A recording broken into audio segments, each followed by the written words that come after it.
Hey, what's up, everybody? Video 44 coming at you with another video. All right, so yeah, man. Left a Laker video there. Pretty proud of it. For everybody, basically was talking about just draft prospects, and of course, I've been continuing on my path of learning about these prospects. And it's really one of those situations where, as I was explaining in last night's video about a specific player, it's kind of like this for all the players. You just wish that they had different things added to what they already have. Nobody's actually a complete superstar or nothing like that. Nobody's super great because they all have these specific flaws that you can point out. And while that's most players in the NBA, that's literally every player in this draft.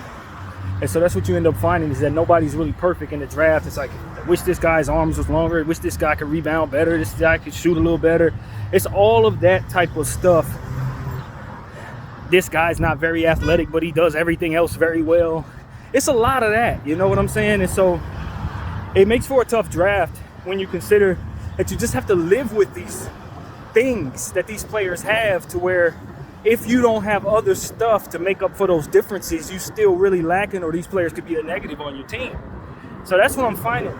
Some of these prospects that are real projects that you have to wait on, I think this is the draft where you'll see more teams favor them over some of the guys that are today better.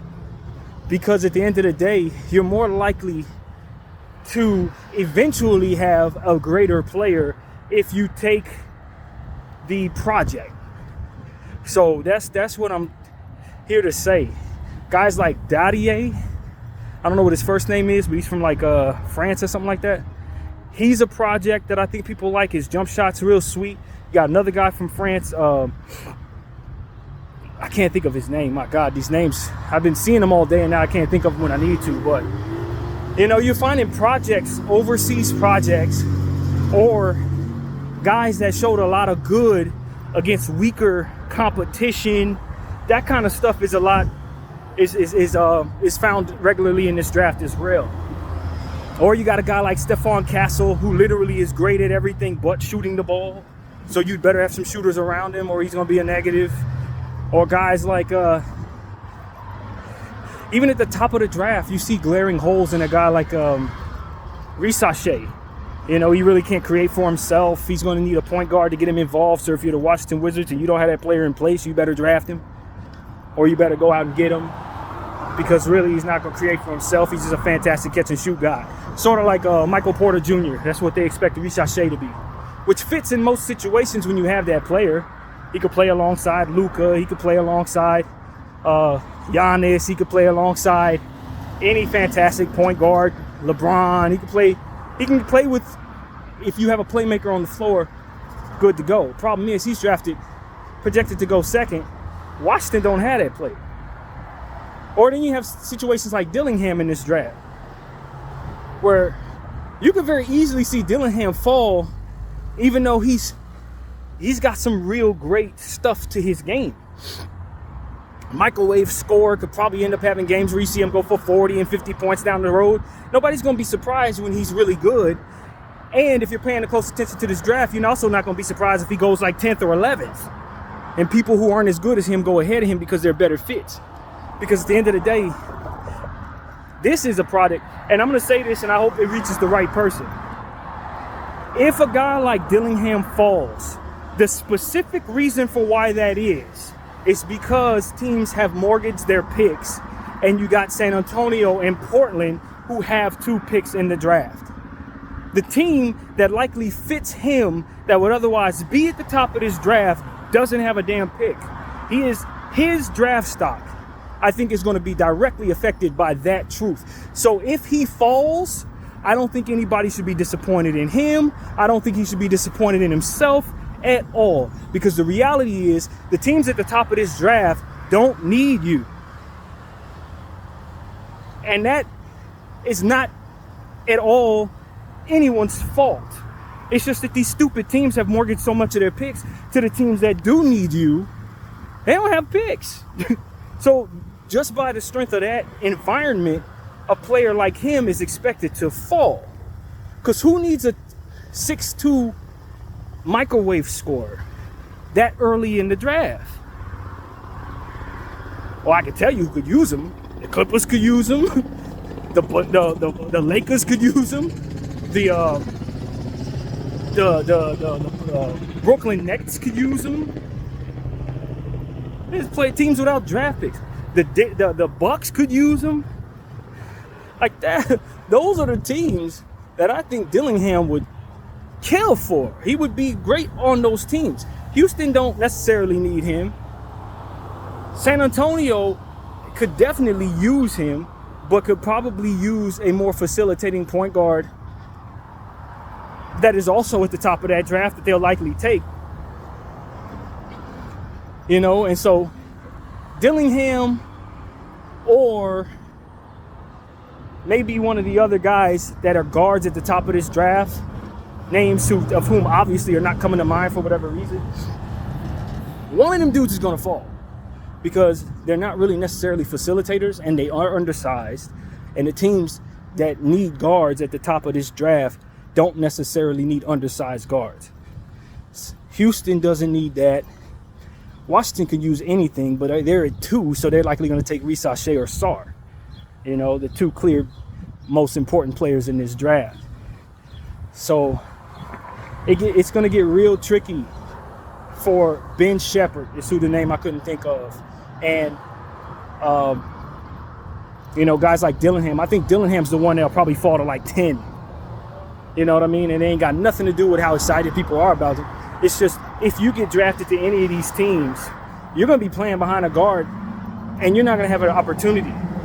Now, that's not going to say that these teams aren't going to do that. A team like Charlotte may do it anyway, even though it's ill-advised. A team like Houston may do it anyway. But it's not going to be for the betterment of the kid. He's not going to have an opportunity to display what his true game is. And if he does, then he's likely going to be stepping on some people who also need to show what they can do and just happens to win the minutes over those particular players. So that's the thing about Dillingham. I just think Dillingham is a player who you have to ignore the fact that it's likely he falls if you're someone who likes him as a player, or if you're him, or if you're his representation.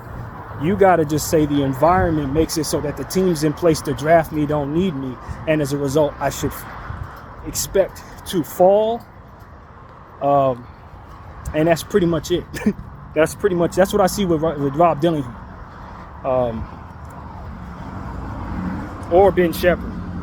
One of those two I expect to fall. So that's the San Antonio Spurs have 2 picks and they only need 1 point guard. They probably don't have a use necessarily for Dillingham. They may bring him in, but he ain't got no path to starting at all in that situation. Atlanta, obviously, with the first overall pick, like I said, they're taking Sarr. And Washington is expected to either take Reese Shea, or if they want to get fancy, maybe they take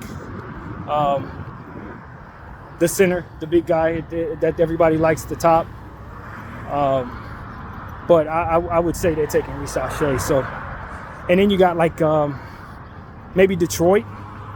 But see, the problem with Dillingham going to Detroit, in my opinion, is you already got Sasser in place. You already got Ivy in place. You got Cunningham in place. They don't need another small guard. Sasser is already an upside guy that doesn't have much height at all. But he can fill it up the box score if he gets the type of minutes. They probably going to move on from him because they don't have enough guard play to make that make sense. Or have too much guard play, rather, to make that actually work out. So the last thing I expect them to do is draft a guard. They should be going for Bruzilis, I guess. Especially since, from what I understand, the owner of the Detroit Pistons has some type of connection to Bruzilis. So you just automatically expect Bruzilis to go to Detroit just off the strength of that connection. So that's pretty much what everybody's expecting. I think San Antonio expected to maybe trade the pick. Maybe, from what I understand, they may be looking to kind of get a little better sooner. If that's the case, maybe you see the fit for Dillingham. Maybe somebody trades up for Dillingham since they know this dynamic is in place. I think Houston, the rumor is that Brooklyn is willing to give them Bridges for all of the picks that they have that belong to Brooklyn. As I remember I said I want the Lakers to go back and get the pick back from Utah if possible. It looks like Brooklyn is finally seeing the light in regards to the need to have picks. So they want to go back and get their natural picks so they can tank and reset naturally. Good luck to them. I don't know if Houston's going to give it to them.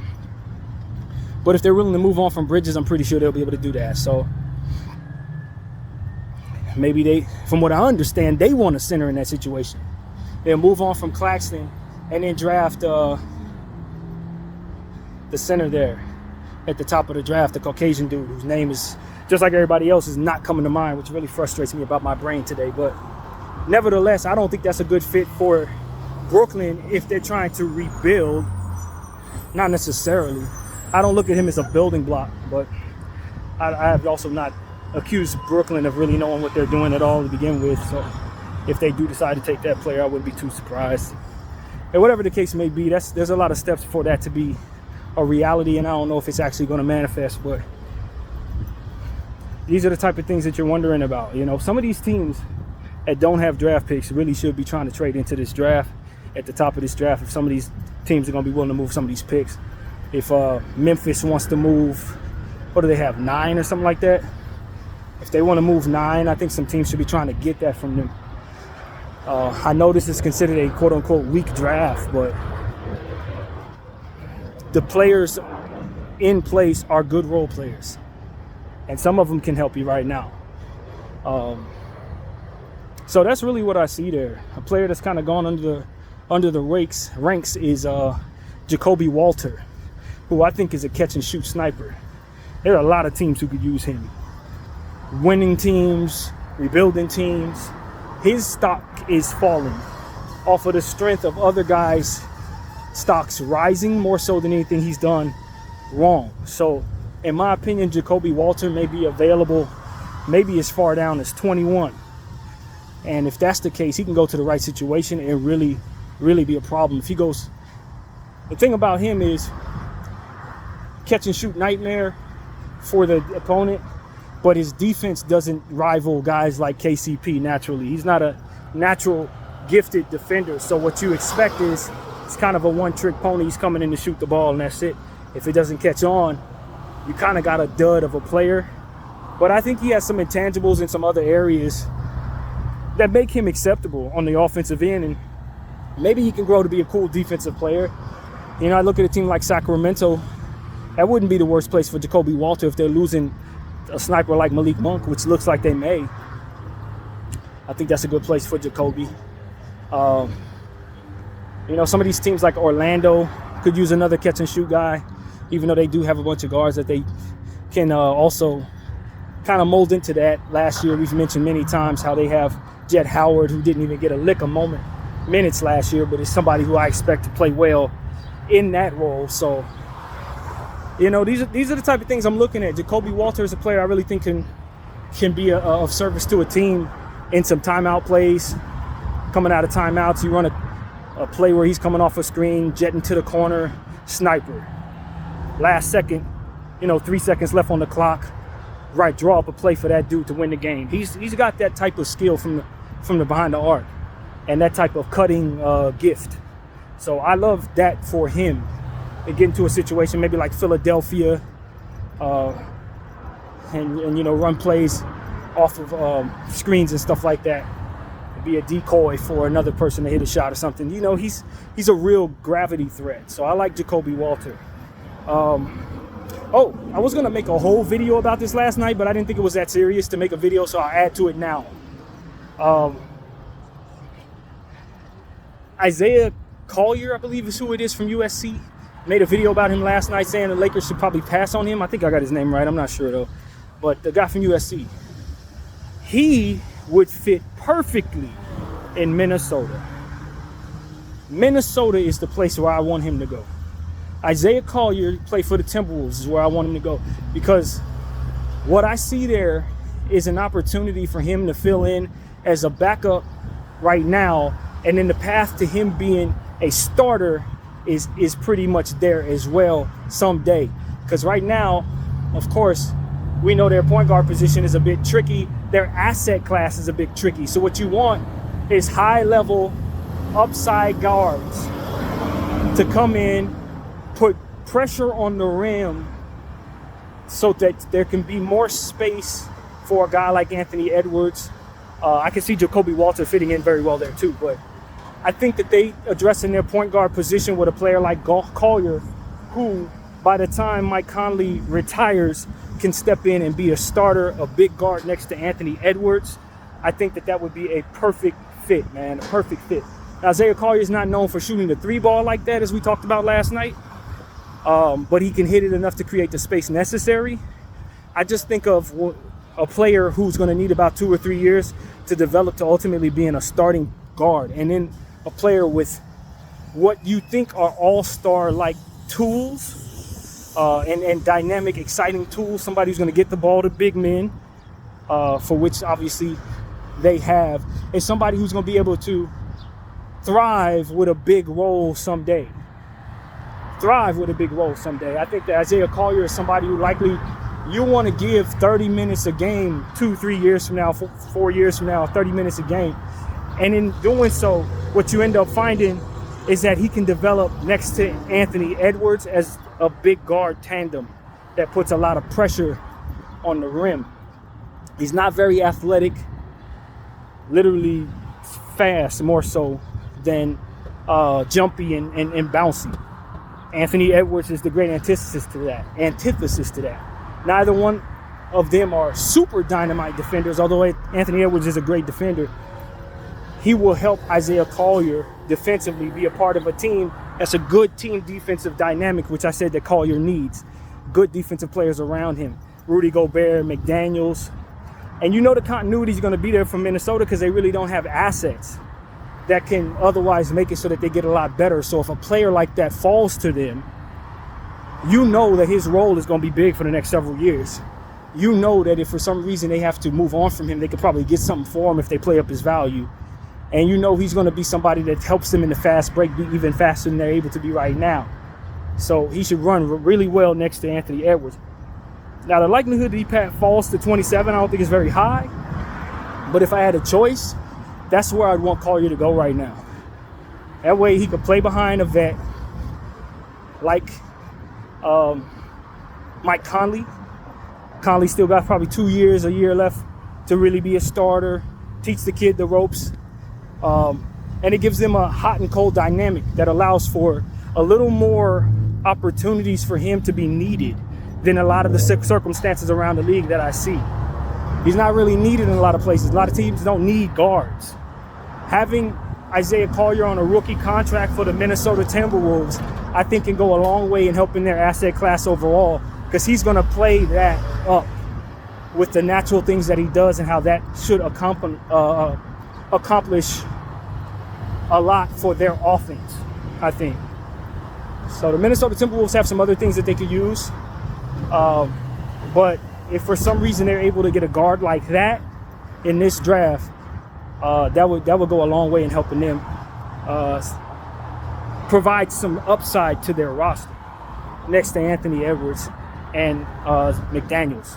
So that's really what I'm looking at, man. How can you find assets that can bloom into more than what they are, but aren't going to take 4 and 5 years to develop? I think Isaiah Collier provides that sweet medium for Minnesota.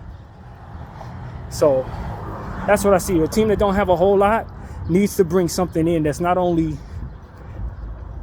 going to be comparable in size to what it needs to be, tall enough, but they also need players that can potentially be exciting so that people will want to take them from them. You know what I mean? And I think Isaiah Collier 2 years from now, they could trade him for a little more than what they're able to get him at in this draft. So that's the idea, man. I really think that's a perfect fit. I really think the Minnesota Timberwolves could low-key use a backup point guard right now, a particularly big one at that, to offset the small size of a Mike Conley. I know they like Monte Morris. Monte Morris is kind of a player that you can't really count on at this point. So I want Collier to come in and be that player for them. So I hope that happens, man. They have the 27th pick. I think there's a good chance he falls to the 20s, but probably won't last that long. Not that long. But if there is a best fit for him that I can think of, that's the one that I really like a lot. Collier to Minnesota. So yeah, man, that's what I was thinking about. Just paying attention to some of these players, man. Trying to get familiar with these draft picks. Of course, y'all know I want the Lakers to take a 5/4 Khalil Ware or Deron. I want to call him Deron Sharp, but that ain't his name. It's Deron Walter. Oh God, it's going out. My mind doesn't know what the hell today with these names. But Deron. If it ain't Deron, then it should be Khalil. Those are the two guys I want the Lakers to take a look at 17, as you guys already know at this point. De Silva is also somebody I like a lot. I haven't come off of that at all. And so I encourage everybody to check out my video I made a little earlier that will more or less speak to the idea of what I think the Lakers need to kind of make themselves better if they're not going to make a big trade.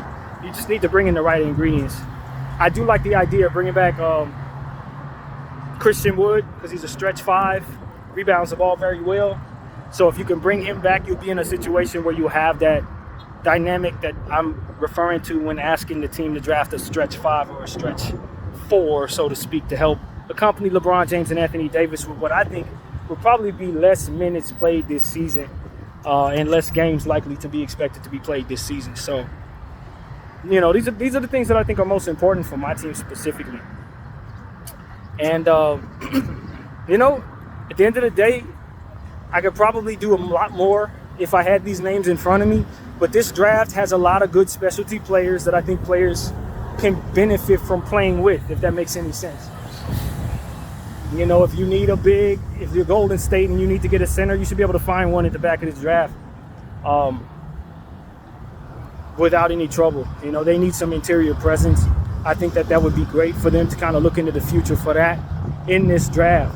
So some of these teams, man, that are going to be trading their picks, I'm curious to see what they're going to get for these picks, because the picks aren't worth what they normally would be, because this is a weak draft, even though I see a bunch of stuff there that I like for just about every team in the league. I think I'd really believe that if every team had a pick in this draft, they could find something that would help them. Everybody can find something in this draft that would help them. And the problem, of course, lies with the fact that what you need may not be ready when you talk about the draft. But in terms of the type of talent that each and every team needs, there's somebody in this draft for everybody. The question is are these teams going to value this draft in that way? And are the teams that have the needs going to address needs, or are they going to draft for what they believe is upside or whatever their gut is telling them? Because upside isn't really found a whole lot in this draft, but specific needs are. So if teams draft for need, I think they're more likely to find what's best than swinging for the fences necessarily, although I think more teams will look to do that. So I don't know, man. I'm poised for a bad draft as it pertains to people taking players that don't need to be taken for their situation. We see that sometimes. Every draft there's a team that has 3 point guards that drafts another point guard, or a team that doesn't have a center who passes on a very good center because they like this other guy. That kind of stuff is normal, but I think this year, because people don't really have a whole lot of faith in this draft, you're likely to see people do more laissez-faire type stuff like that, where they just don't, it's almost like they draft and they don't even care. I think that's a mistake going forward if teams think that way in a draft with specialty players everywhere, really. If you need rebounding, you have it. If you need a shooter, it's there. If you need a point guard that can facilitate, a guy like Tyler Kolek, even though he's a little undersized, I think he's a hell of an orchestrator, man. And that, let me tell y'all something. I don't know nothing about nothing. Sometimes I'm really wrong about players, man. But when it comes to a specific player by the name of Tyler Kolek, I just have a weird feeling he's going to be a lot better than where he's drafted to be. He's expected to go in the back of the draft. I think his height is what ultimately is going to work against him. I think he's like 6'2". He's not very heavy. But this dude can pass the rock with some of the best players in this draft. And he also has a real sweet jumper from behind the arc. He is a true orchestrating, facilitating point guard with offensive skills. Now, defensively, I'm not really certain if he has any defensive skills at all, but you're not really drafting him for that. You're drafting him to be a guy that gets a bunch of assists and creates a lot of space for other players on the floor, and to run your offense, to be one of those smart run your offense type of talents. And I remember a guy by the name of Steve Nash, who went in the back of the first round of the draft he was in. And the way they talked about Steve Nash when he first came out is kind of the way they looked at Tyler Kolek right now. I'm not saying Tyler Kolek has the upside of a Steve Nash. I don't think Steve Nash had the upside of a Steve Nash when he was drafted. He turned into something special. But when I look at a Tyler Kolek, I feel like I'm liable to be happy that I drafted him if I take him in the range that he's projected to go. That's what I'm here to tell you. I think that dude's going to be good. I think it's going to be real good. And when I talk about players that I think when you redraft later on and you say, how did this guy go that far down the board? I think Tyler Kolek could potentially be one of those players you look up and you say, damn it, all the tools were there. Just like Deron Holmes, not Sharp. I think it's the same thing. There are players on the back of this draft. I'm going to just say this right now. There are players on the back of the first round of this draft that I genuinely think are not being put in the right categories. And I think it might have something to do with who their representation is, or what schools they went to, or what league they played in, how much footage may be available against higher level talent. I think that stuff is what has some of these guys being dropped to the second half of the first round and the early second round. Some of these dudes, I think from a fantasy basketball perspective, you can clearly see should be drafted above some of the dudes that are ahead of them. I really think that is more clear this year to me than probably most seasons.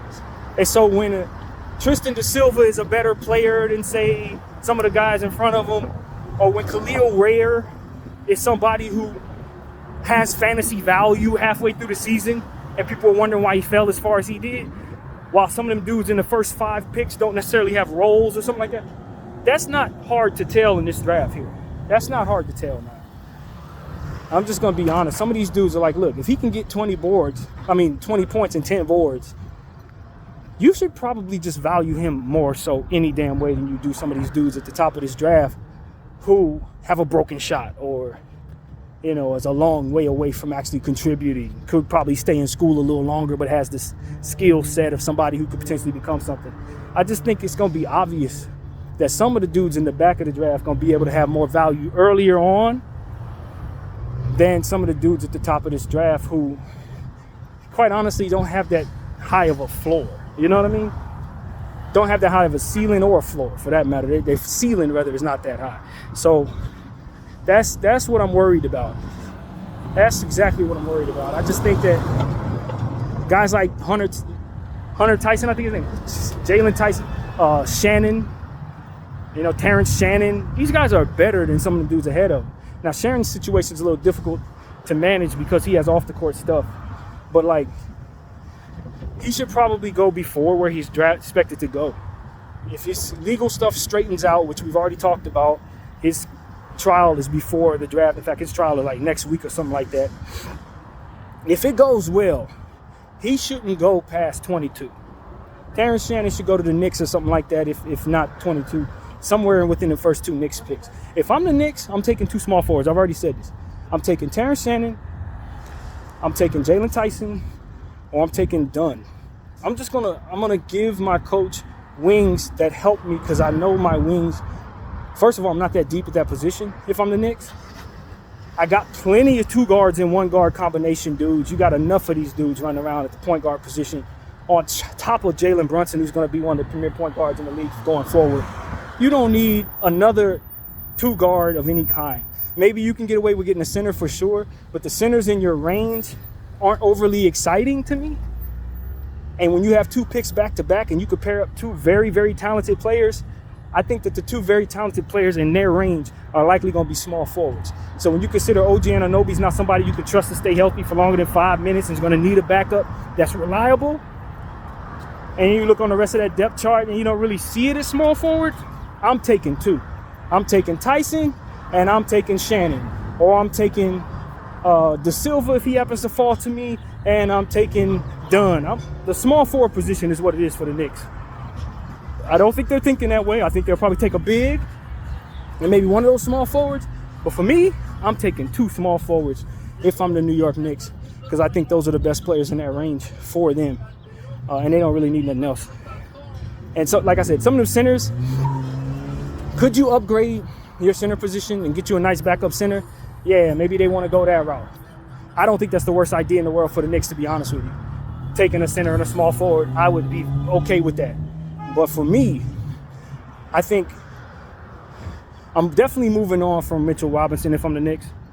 He's out. But also, I don't know if they're going to be able to retain their other center, man. That excellent center that they got, who rebounds the ball like crazy and passes the rock all over the place with all this energy. He's a free agent right now. So if you're going to be down one or both of those guys, then yeah, you need to get a center and ignore what I'm saying. But if you can retain both of those dudes, or you plan on retaining both of those dudes, draft 2 small forwards. That's what I would say to the Knicks. You know what I mean? Draft 2 small forwards. Yves Messi could be interesting as a big man for the Knicks. You know, replacing one of their dudes. Maybe Tyler Smith is another player I haven't talked a lot about, but is a nice stretch floor forward. You know what I'm saying? There are going to be places for these guys that do more for you than maybe you know, some of the centers that are getting more attention right now. But at the end of the day, the Knicks have a firm opportunity to get back-to-back picks, and I think both of the picks they should get are wings. Wings with high energy. Shannon, fast break speedster. You know, Dunn, defensive genius. George, sniper, long-range sniper. So, like, they can get some players with some length that could really help their team. And that would be what I'd be excited about if I were the Knicks. That would be exactly what I'm excited about. So, yeah, man, they probably have other needs, but if I had 2 back-to-back picks in that range, I already know who I want. So, Jalen Tyson, can't forget Jalen Tyson. So, yeah, they got plenty of players they should be able to get. And also the Bucks in that range really have a chance to get a high-impact player. I don't know exactly what they need. A lot of people are saying they're probably going to move on from Brook Lopez, which I think, yeah, you know, getting his successor makes a lot of sense, depending on what they can get. But they do have a need, just like the Lakers, for a stretch 5. They don't need a 5 that can't shoot the ball.